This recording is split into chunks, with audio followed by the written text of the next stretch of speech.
And welcome to a completely informal but no less special edition of Ben's Junk. So I admit I'm going through one of those periods right now where I'm focusing more of my attention on regular archive episodes, and I'm going through some somewhat more demanding ones right now. So admittedly, this is just kind of a filler. So I haven't done a collection video in quite a while, and it seems like, well, every collection of mine is always in a state of flux, but it seems like it's been the longest since I've touched on this one with any kind of depth, and that would be Laserdiscs. So this is about, a third of my Laserdiscs, something like that. And a lot of these, at least in this first section, will be ones that if you've seen the original Tour of the Archive episode from back in 2014, you've probably seen a good chunk of these already. But anyway, let's get to it. So right up front here, this is not really a Laserdisc in my opinion, but pretty much any Laserdisc player from 87 on can play these things, and that would be CD video. I covered these on the Laserdiscs Volume 2 episode, so you can get, I want to say, 5 minutes of uncompressed video, and then you can stick on a few regular CD tracks as well, CDA tracks. And yeah, Warner Brothers got on me when I tried to excerpt this one. Apparently I was draining Randy's retirement account. Now, I'm not entirely sure why I keep this one in here, but I do. Video Essentials, which is my favorite test disc, calibration disc. It just seems to be the easiest to use and the most accurate as best as I can tell. I'm sure there's some real fancy one out there that I'm not aware of, but of the couple that I own, the couple useful ones I own, this is the one I like best. And this has been on archive a few times. I did, of course, an episode on test and calibration discs, and this had some fun animations and speaker tests on it. Now, it's pretty well known I'm a pretty decent Kate Bush fan, so this hasn't changed in several years, but here's an 8-incher of the videos from the Sensual World album, my much coveted Japanese Live at the Hammersmith Odeon disc from, it was recorded in 79. I think this came out on disc in 81.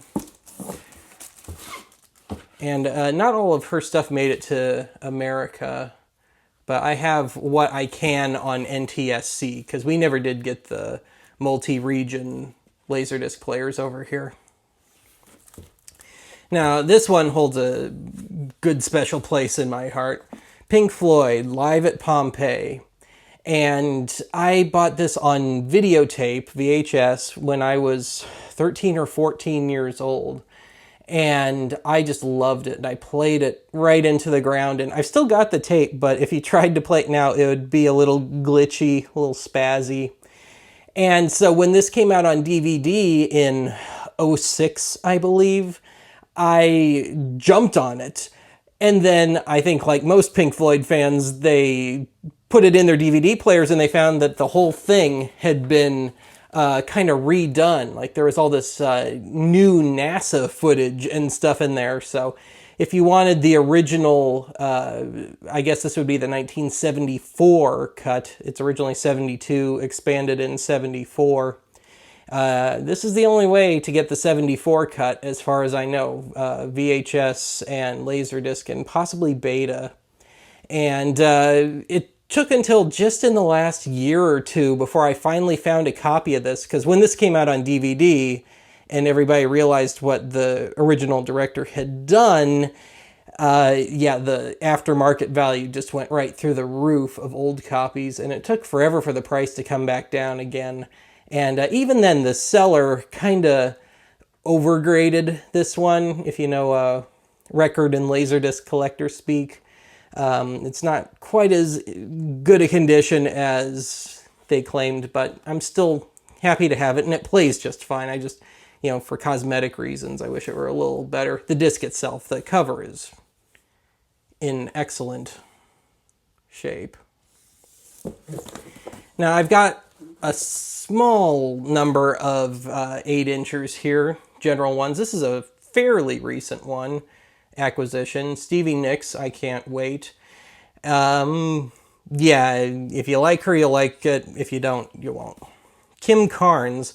This was kind of interesting because I remember the video, even though it was a little before my time. VH1 was still showing the video for Betty Davis Eyes when I was a kid. And that was just one of the weirdest things I'd ever seen. And the videos get weirder from there. Draw of the Cards may have one of the all-time strangest music videos I've ever seen. And this would have been 81 when those two songs at least came out. I think this disc is from 84. But yeah, I guess she was kind of a pioneer in some way. This is an oldie. Had It Forever. Love it. Martin Briley.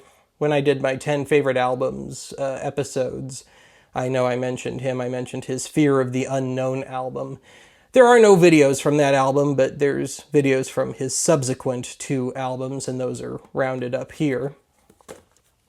Got the Motels, and I believe this was all of their top 40 singles. I don't think they had some other charting ones, but I don't think they quite cracked the top 40 again, here in the States at least.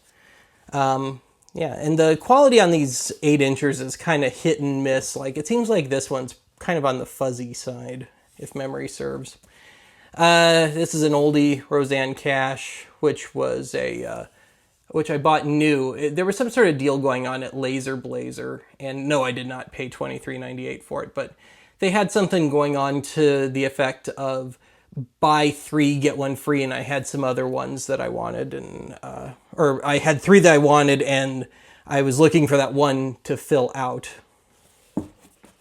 All right, I think this has found its way to DVD now, but there's just something about it on Laserdisc, the Bangles' greatest hits, and I do keep a lot of these in sleeves just because the discs are so heavy. It's kind of easy to split the covers and ding them up, so a lot of times I do keep these in there. I should probably keep all of them that way. Eddie Money, the Money Man. I've also got a really early, really premature documentary on him called Money Madness on VHS, which is kind of funny that somebody thought it would be appropriate to make a documentary on him all the way back in 78 or so. His first album was 77. Springsteen. I think this may have found its way to DVD as well.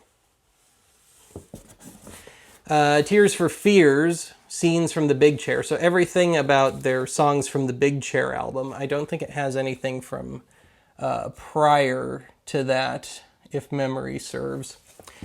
And this is, well, yeah, we got the super high cheese factor here, but this is kind of a noteworthy release in that it's half a compilation of music videos and half the whole album, the whole Knee Deep in the Hoopla album from 85, on all jammed onto one side of a Laserdisc. You'd think they would have just flipped it over so you could get at least the videos in the full-fledged CAV format. But I'm not sure what the logic was there. But even though I don't really even care much for this album, there's like 1 or 2 decent cuts on it as far as I'm concerned. I just keep it up here because to me it's just one of those concepts, one of those lost concepts that you could tell somebody wanted to happen, and in some respect probably should have happened, but it just never quite caught on. Some of these early pioneer artists' Laserdiscs are kind of rotty, and this one's a really bad one as far as rot goes. Randy Newman at the Odeon. Yeah, we've already seen him today. Richard Thompson, Across a Crowded Room. And it took me a while to get my hands on this one because the collector's market was really hot for this one. And last I checked, it's actually come down much farther since I picked this up, so guess I should have just waited more. And speaking of Richard Thompson, Fairport Convention, a documentary on them from 87, covering their history up until that point and their annual reunion concerts.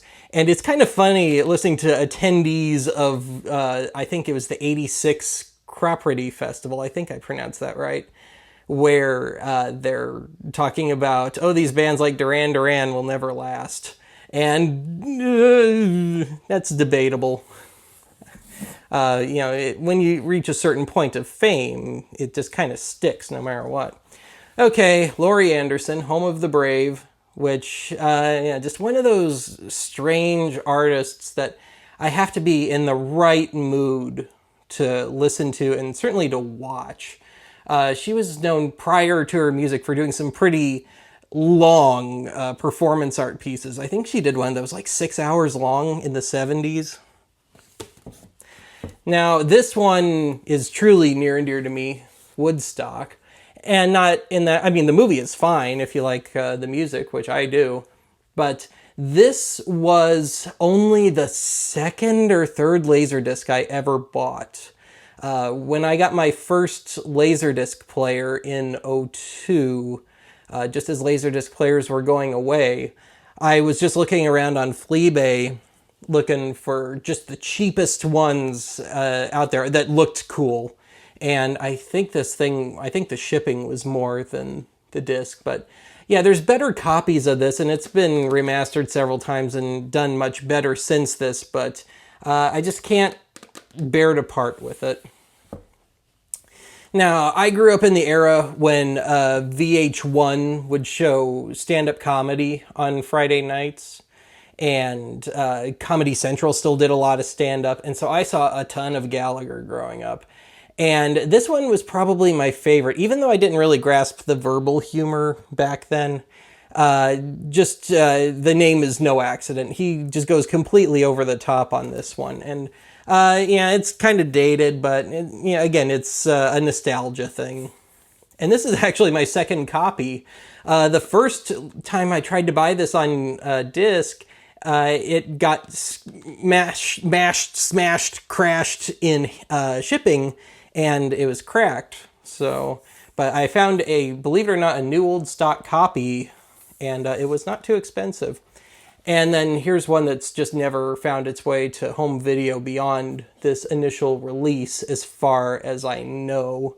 Maybe on like Amazon Prime now or something, but that would be about it. Okay, now on to the originals. The Art of Buster Keaton. So this is the story of me and Laserdisc. Back in the early 2000s, well, first off, I wanted a Laserdisc player as a kid, growing up in the 90s, pre-DVD. But they were just too expensive. My parents would never get one in a million years. And there was even a store in Denver called Laserland that we went to once or twice, and I just fell for the format. And it was later on when I got it, but the whole reason I got a player was because of the Art of Buster Keaton. Loved Keaton, and I would always tape his movies whenever they came up on, back then usually AMC, as opposed to Turner Classic Movies. But there was a whole DVD box set that rounded up the Art of Buster Keaton. I think it was a 12-disc set. And at the time, it was, I think, $300. However, I did a little looking around on this wonderful new thing called the internet, new to the mainstream anyway. And I found that I could get all three, that the Art of Buster Keaton had already been on Laserdisc, and that I could get all the parts. Two of the three were new old stock, actually. This was the only used one. You can see it had a little wear and tear on it already. But I could round up all these parts and a Laserdisc player and all the shipping for... it was a pretty good investment for me at the time at 17 years old. It was, I think, $150 by the time you added up the player, the shipping, and these and all that. But actually, I've never really upgraded most of this. I have some of Keaton's stuff on DVD and Blu-ray now, but this is still kind of my main go-to. And speaking of Keaton, a pretty famous documentary, at least in silent film circles, on him. And I was kind of disappointed when I saw this because you could tell that it was a rough cut. This is clearly not what made it to air. This is like somebody would talk, and I had seen the documentary elsewhere, probably online somewhere. And whenever somebody would talk, it would show their name on screen and just little touches like that. And none of that is here, so I'm not really sure what was going on. But as far as I know, this has never found its way to DVD. I could be wrong about that, though. Keaton's final work, The Railrodder and Buster Keaton Rides Again, which is a documentary, 1965. It's nice and sad at the same time. If you do get a chance to see it, do. But I don't think this one's in print anymore. It's been on DVD, but I don't think the DVD is stuck. And this was a coveted disc way back when, before these two titles turned up on DVD. And I actually wound up getting the DVD first because the price was still through the roof on this. But when it came out on DVD, the price just dropped like a rock. And even though I had the DVD, I just couldn't resist picking it up on Laserdisc. So I did. Now here's another MGM Silent Classic twofer sort of deal. And I already had The Wind with Lillian Gish when I was a teenager, which I had picked up, I think, out of the previously viewed bin at Blockbuster, if memory serves. I know, I should check. I've still got the tape of this kicking around. Now, this one was kind of annoying. This was the first time that I'd ever had any real trouble with a disc, in that somebody managed to get it wet and it all stuck together. And I tried in vain to use a hairdryer to get it apart. I think I was in college at the time. But yeah, every time, I can't look at this disc without thinking of the damaged gatefold. A personal favorite that's been sort of seen on Archive before, Show People with Marion Davies.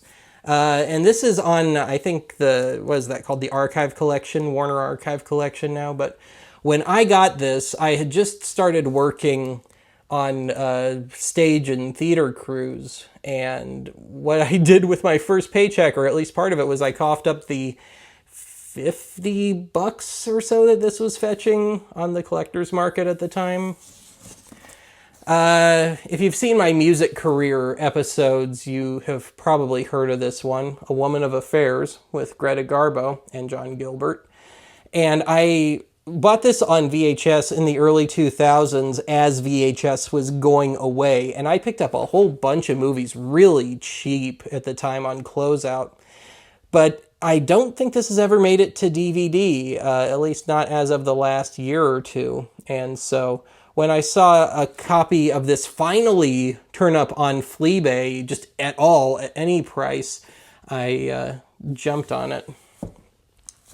Let's see, one of only two romantic comedies that I really love, and since we're talking Greta Garbo here, we'll just roll on. Ninotchka, Arthur, the original Arthur, Dudley Moore Arthur, being my other romantic comedy that I like. Now, even though these have all found their way to DVD and Blu-ray now, I've just never upgraded any of my Marx Brothers stuff, so this is not the complete filmography of the Marx Brothers, but it's not too far off. And I bought these all on the same day at the thrift store at, I believe, some of them still have the price tag, so it would have been $3 a piece. So somebody had built up their Marx Brothers collection on Laserdisc during the 80s and early 90s and had presumably bought it again on DVD. But yeah, I just couldn't turn that down. And I've got them in some, I think they're in order here, starting with the Coconuts, if you were to go left to right, as you should. Here's another show that I used to see on Comedy Central growing up and had rented from the video store. And of course, I'd seen The Naked Gun, which had been out by that point. Police Squad with Leslie Nielsen only lasted 6 episodes. And I had this on tape, found it on Laserdisc at a thrift store, And I've got the other 3 episodes on tape still, but I'd like to find the other ones on Laserdisc as well. This has been on DVD, but my understanding is they couldn't clear the music rights to some of the stuff. So these are as close to original as you can get, as far as I know. Don't quote me on that. Now, as far as Rowan Atkinson goes, I tend to be more of a Blackadder person, which I have on DVD. But I do actually have the complete Mr. Bean on Laserdisc.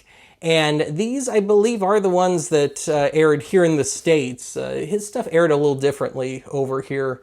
His episodes ran longer here in the States because it aired on PBS on this side of the Atlantic, and there's no commercials.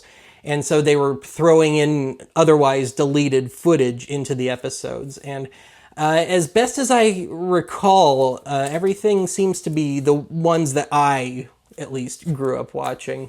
And when I say grew up, I mean I was probably in high school by the time I saw any of that. But anyway, now we get into cult territory. Stay tuned with John Ritter and Pam Dauber. This was not on DVD yet, I don't think, as of the time I got it. I've had this forever, but it's been reissued. Here's an archivism for you. $1 Million Mystery, if you remember the Great Archive Treasure Hunt episode. And just watch that one. The story is way too long to get into here, but it involved Glad garbage bags and $1 million and a movie that nobody ever saw, and a young girl who won the prize money largely by way of being one of the only people to actually see this turkey. This was one I used to rent from the video store growing up. Penn and Teller Get Killed. And I'm glad to see this one's finally getting a bit of a reappraisal. I thought I was just that one nutcase that actually liked this movie. I saw it on Cinemassacre on one of James Rolfe's. He's got his little makeshift video store. And I've seen this amongst his Laserdiscs, so I guess I'm not in bad company. Now, this is a perfectly normal, perfectly common title, but there's just something about it on Laserdisc, so I keep it around. Rover Dangerfield, I think I went over that the last time I did Laserdiscs.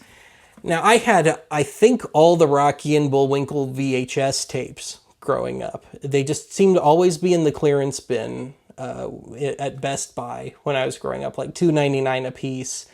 And I built them all up, and this turned up in the thrift store. And even though this is all on DVD now, I just couldn't turn it down. And I hadn't watched any of this stuff in ages, so it holds up. I'll give it that.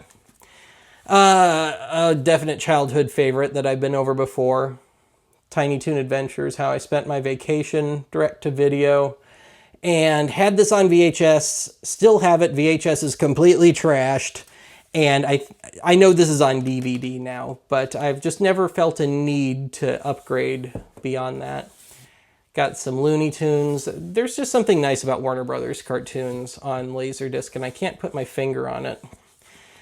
Now, over the last few years, I finally built up what I believe to be everything that Elvira, Mistress of the Dark, did that found its way to Laserdisc. So we've got the stuff she did for Rhino. If you saw my Cult VHS episode, we covered Rhino. We got the Crawling Hand, the Brain from Planet Eros, which was truly terrible. The Giant Gila Monster.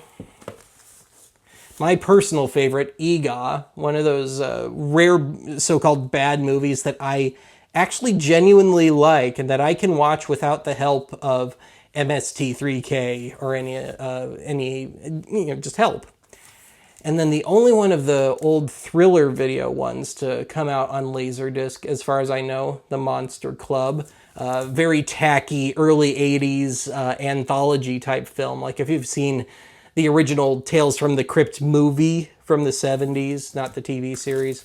And yeah, I know I've shown this one off before. Some more cheapy horror, House on Sorority Row, X-Rental. And this thing is in rough condition. and it's got some pretty bad rot to it, but it's just, again, sometimes there's just something to be said for the flaws. Stuff I've shown before. I got 2 of the Halloween movies. This one looks especially nice on Laserdisc. This is almost like watching it right over the air, so to speak, off of HBO back in the late 80s. Some of my luckier thrift store finds here. The first couple Friday the 13ths. Part 2's got some pretty nasty rot going on, though. And my second favorite, Nightmare on Elm Street, New Nightmare, behind the first. And we've got part 5 here, complete with the, I don't remember what was so special about full-length uncensored, but I just remember seeing the Houdini video, which I had seen at some point in my life and I think had blocked from my memory. Christine, about the car. Hellraiser, and this is one of those early kind of pseudo-deluxe version deals, and I think there's even a more deluxe version on Laserdisc beyond that.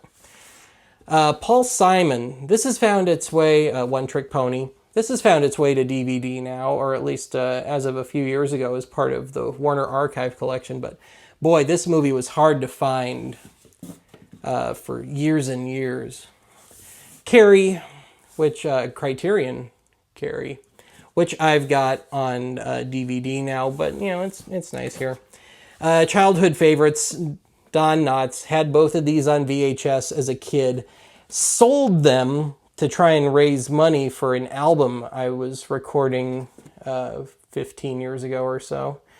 And when I saw this in the thrift store, I just leapt at it. Even though these have found their way to DVD, and even then, I know I've replaced my old VHS of Ghost and Mr. Chicken by now, but these are just pure nostalgia for me.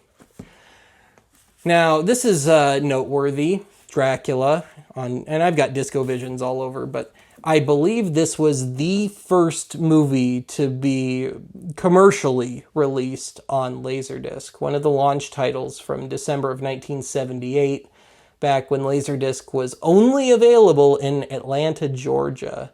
So that's it's in pretty rough shape, but I couldn't turn it down. It was a Fleabay-ism, but the price was right. And I was actually pleasantly surprised at how it looked. This actually looks pretty good. I expected a lot worse, especially given its Disco Vision. And another classic Universal monster horror, Frankenstein. And I did this one when I did the last round of Disco Vision Dead Sides. And it wasn't anything too noteworthy, as best as I recall.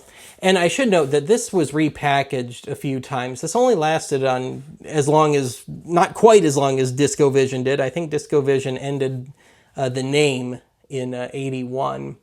But I believe the original issues of this were kind of the pizza box style, where you could flip the front up and it was like a Pizza Hut box. This is not one of them, though. Let's see, Monty Python, Parrot Sketch not included. And The Meaning of Life. I've got all their other features on DVD, but I've never upgraded this one. Had it forever. Found this in a Goodwill. I think I was still a teenager at the time. First episode of Twin Peaks.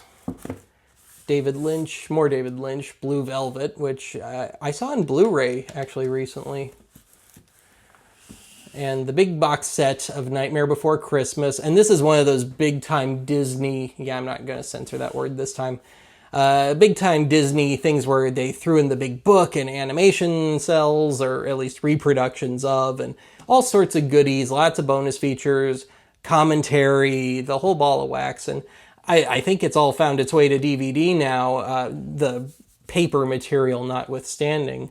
But yeah, this was one of those ones that at the time that I picked it up, it wasn't available in any other way except used tapes and Laserdiscs.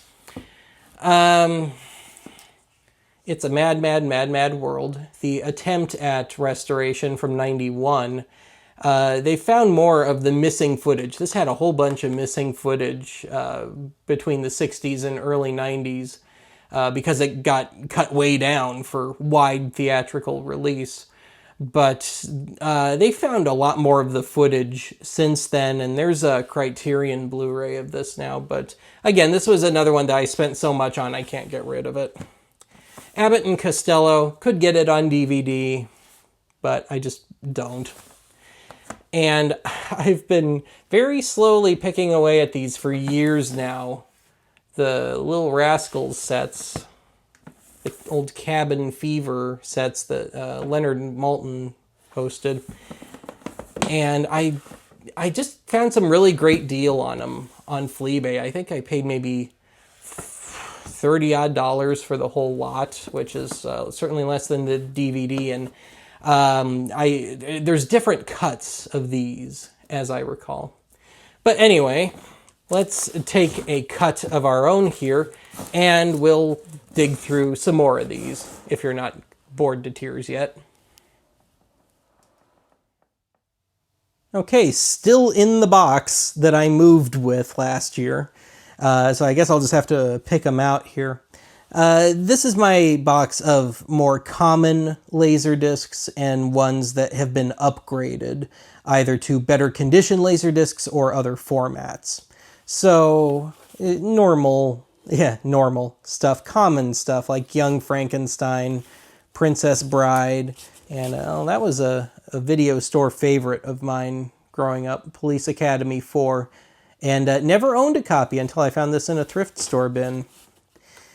And I've got both of the Raul Julia Addams Family movies from the 90s, and the first one, I showed this a bit on the original Format Wars. It's got a funky form of laser rot that I've never encountered anywhere else, but check out that episode for a little taste of that. Now, I actually saw a copy of this on DVD at Target recently, Hard Bodies. One of those 80s teen sex comedy sort of deals. It was a thrift store find, still got the tag on it. So, I just picked it up out of curiosity. Casino, which, not to be confused with Goodfellas. Arthur, which I mentioned earlier, another thrift store find. And I had this on VHS growing up, but when I found it in the thrift store, I just had to upgrade. One of those early deluxe edition type DVDs, in this case Tootsie, ugh. Apocalypse Now, and more notably Hearts of Darkness, which is the documentary about the making of Apocalypse Now. Brain Donors, one of those goofy late 80s, early 90s, couldn't be made today neo-slapstick kind of movies. LA Confidential, when they were trying to do the neo-noir thing back in the 90s. One of Mel Brooks's last, Robin Hood, Men in Tights. Leslie Nielsen in Spy Hard, which I liked as a kid, and when I found the Laserdisc years later, it wasn't quite as good as I remembered. There's an old cable TV favorite, Foul Play, with Chevy Chase and Goldie Hawn. Good movie. And then we got more of my horror stuff. We got Salem's Lot down there, Thinner, the original War of the Worlds, or at least the first famous one from 1953. Pulp Fiction, Badlands with Sissy Spacek. Now this one is actually, it's The Planets with Patrick Stewart. I think I've got the dead side here. But this was in a Laserdisc player that I bought years ago. Somebody had just left it behind in there. Another thrift store find. But it was great because the store didn't have any other Laserdiscs, so I was able to test it out with the one that the previous owner had left behind. And this was one of those deals where I had to buy a whole bunch of Laserdiscs to get the one I really wanted. It was actually the Buster Keaton Hard Act to Follow one that you saw earlier. And I haven't watched this one, but this is one of the ones I had to buy with it if I wanted it. Another thrift store find, Passed Away. I don't remember much about that one. I'll tick everyone off by saying this. I didn't really like Raising Arizona. I thought it was one of those quirky for the sake of quirky kind of movies. And another thrift store find, Bram Stoker's Dracula, the Coppola version, which I had heard was a little on the absurd side, and I'm kind of hard-pressed to disagree with that.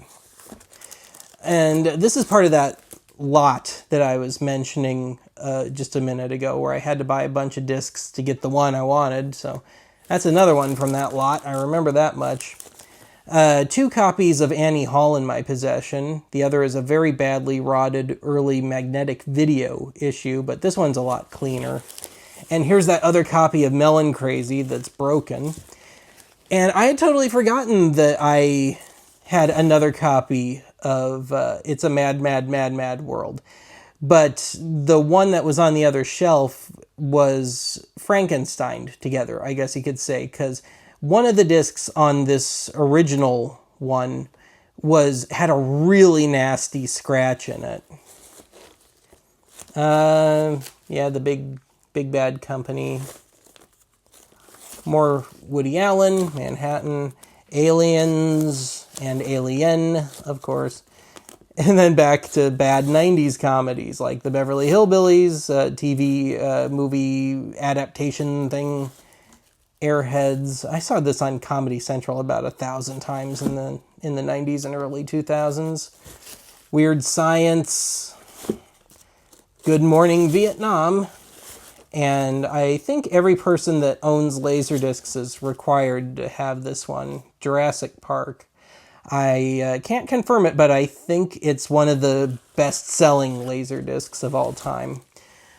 All right, let's head over to the main archive HQ and we'll go through the rest of my discs. Okay, I'll just cherry pick a few out of this box because this is also the Oddity Archive Laserdisc candidate box. But here we go. And this is a test promo disc called THX Wow. But here's the story. You can tell this is just a generic sleeve that I threw it in. I had bought another completely unrelated Laserdisc off of good old Fleabay, and the seller used this fairly rare promo disc as packing material. And I cleaned it up as best as I could, and I threw it into a new sleeve and gave it a new inner sleeve. And yeah, it's just, I don't think I'll be able to cover it though, because it's mostly major film footage. It doesn't seem like there's much unique about this one. And I would like to do another home theater type episode, so it's just an issue of finding enough and having stuff that I can get away with on YouTube. Like this one probably wouldn't be a problem. Mr. Wizard hosts Laserdisc, what it is, how it works, and all that. Very quirky Japanese test disc. And another quirky one. But these have a lot of music on them, so I may have to mute it if I cover it, because it would be the video footage that we'd all care about anyway. MGM's little sampler disc. I was going to post this to Archive Annex, Dolby Technologies, how they work. This is it's about the then new ProLogic system, but it looks like somebody has already posted this, so I guess I don't need to now. Some of these have been on Archive. These funky discs that I need to figure out how to get my player into service mode to really explore these. Ton of laser karaoke candidates, and I've got a whole nother box of just candidates, so hopefully I'm good for an episode's worth sometime in the fairly new future. I found a couple of these. These were candidates. I decided not to do them, but these are Windham Hill, if you're familiar with that label, all the new agey, neo-hippie stuff that was going on in the late 80s. They did these, what do you want to call it, nature vision sort of things, and they're perfectly pleasant, but they're not really remarkable enough, and I don't really want to have to fight with Windham Hill as far as the music goes. There's another thing there. And I'm not really even a fan of Windham Hill, but, you know, I'm always on the lookout for that quirky stuff. Got some classical stuff. And some of these look familiar from the Disco Vision Dead Sides episode. I've got, as I said earlier, I've got a bunch of these all over. Kid Disc, which I did not too terribly long ago. Maze Mania, the Mystery Discs. And then we get back into some overflow of non-archive stuff like this Elton John concert. Earth Girls Are Easy. Loretta Lynn on Disco Vision. The Graduate. And another one of those fairly early deluxe edition sort of deals. I used to really like this movie. Dr. Strangelove, Criterion. Then we get into Ray Harryhausen territory here. 20 Million Miles to Earth. A couple of Dr. Phibes movies in a set. The Clint Eastwood box. His 3 most famous westerns. And some of these I've covered before. Kiss, Animalize, during the makeup-free era, the lick-it-up era. The Return of Spinal Tap, which, boy, this was disappointing. I can't say I'm too surprised that this one stayed out of circulation.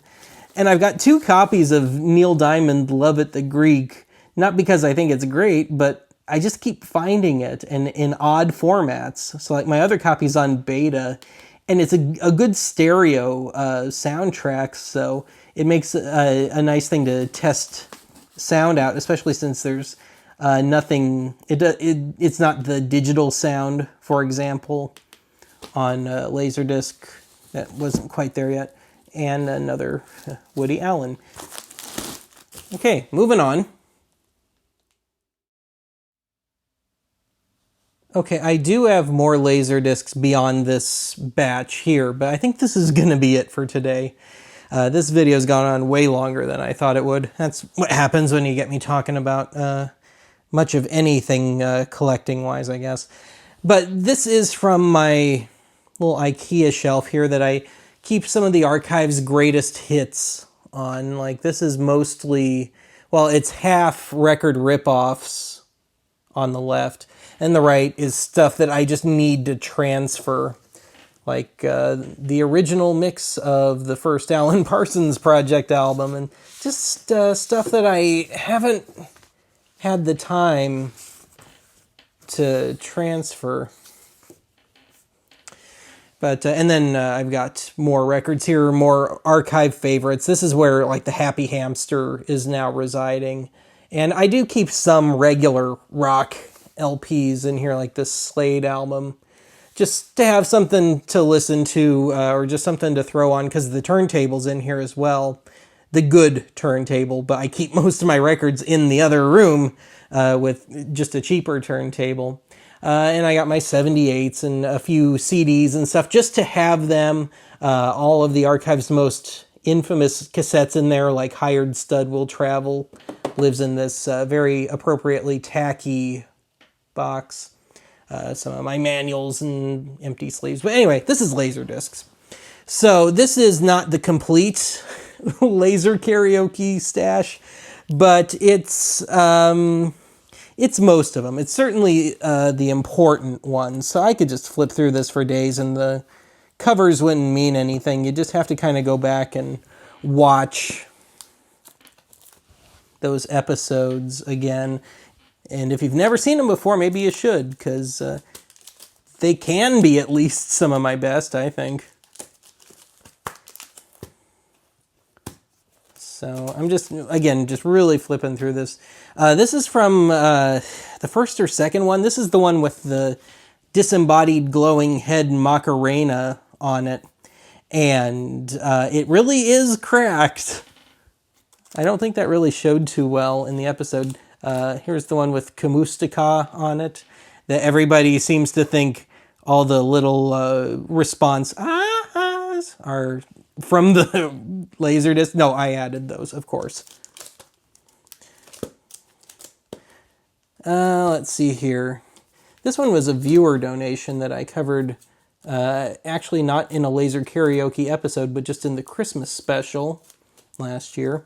The Playboy one that I can't really cover. I touched on it once. The music is unremarkable, and otherwise it's just nudity. So it's not funny, and it's not really nice for YouTube. Some of these I don't think I've ever covered, actually. Some of these are ones that I bought years before Oddity Archive. Like I had this one back in 04 or so. Just a thrift store find. I'd already had a little collection of the Pioneer ones, but it wasn't until I started finding the kind of goofy Asian ones that I started really thinking more about it. And of course, Archive had started by then, and yeah. The stand-up karaoke one, that's actually one of my favorites. It's just such a dumb concept. Then we got my much coveted, much prized sneak preview discs. They're kind of a jumble here. I need to put them back in order. I used to keep them in chronological order. And then there's the other video test calibration disc that I use the most. And this is the really heavy technical one. And it's got the blue filter and all the toys with it. But honestly, I still prefer that other simpler one. And I don't think this one's quite as accurate either. But this is, from the beginning of such things. I think this is from 1990. If you remember the NEC one on the calibration episode, test calibration discs episode with the, the disembodied voices, the guy's trying to sell a product to NEC, I think it is. It was just weird. One of the first Laserdiscs I ever owned, which I've covered on Archive. And the two naughty, well, I guess 3 naughty ones. You saw one already. Or no, that is 2. I've got, the other one was Betamax, that's right. And I keep my DTS and AC3 Laserdiscs in this batch as well. Largely, even though I don't really care much for this movie, for example, but it's just nice and handy to have it when I'm trying to, if I have to take the Laserdisc player out for something, or if I'm trying to adjust something, it's just nice to have 1 or 2 of each of all the special ones. Like this one's got an AC3 track on it. Dolby Digital, that is. That one's got AC3. So, yeah. Another one from the Treasure Hunt episode. And then the rest of the sneak previews. And the rest of the DiscoVisions. And I have to keep this one sideways because it's one of the pizza box ones that I alluded to. There's that other copy of Annie Hall and another DTS disc.